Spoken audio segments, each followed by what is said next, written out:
Okay, I have a previous video on the what's called the proton magnetic moment.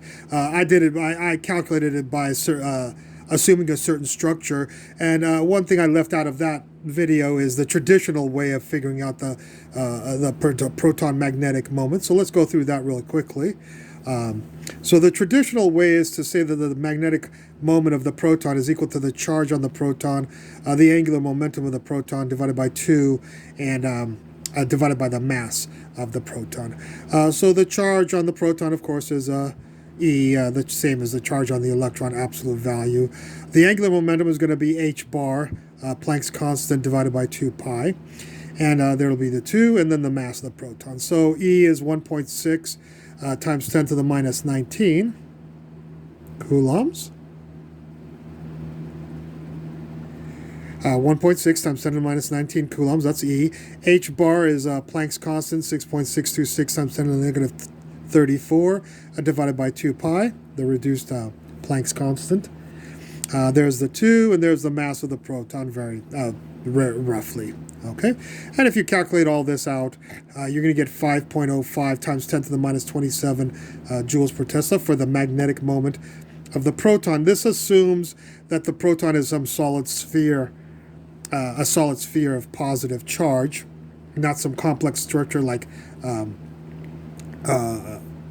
it assumes it's a sphere. So this is for a sphere. That's a traditional way to calculate the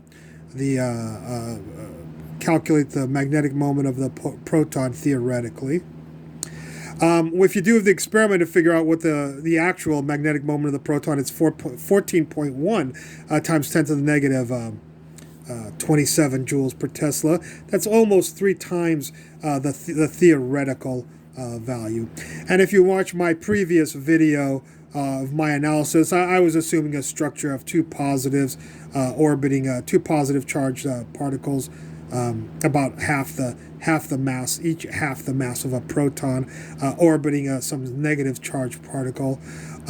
If you look at that previous video, I got 3.2 times 10 to the minus 27. So notice that the traditional and mine analysis, they're quite a bit far from the 14.1, but they're within an order of magnitude of both things. So that's what led me to a little bit of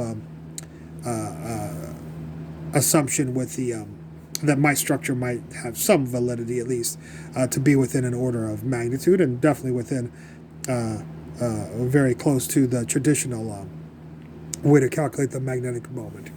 Okay, so again, you'll have to check out my other video. It's also called proton magnetic moment, except it'll say derived on it.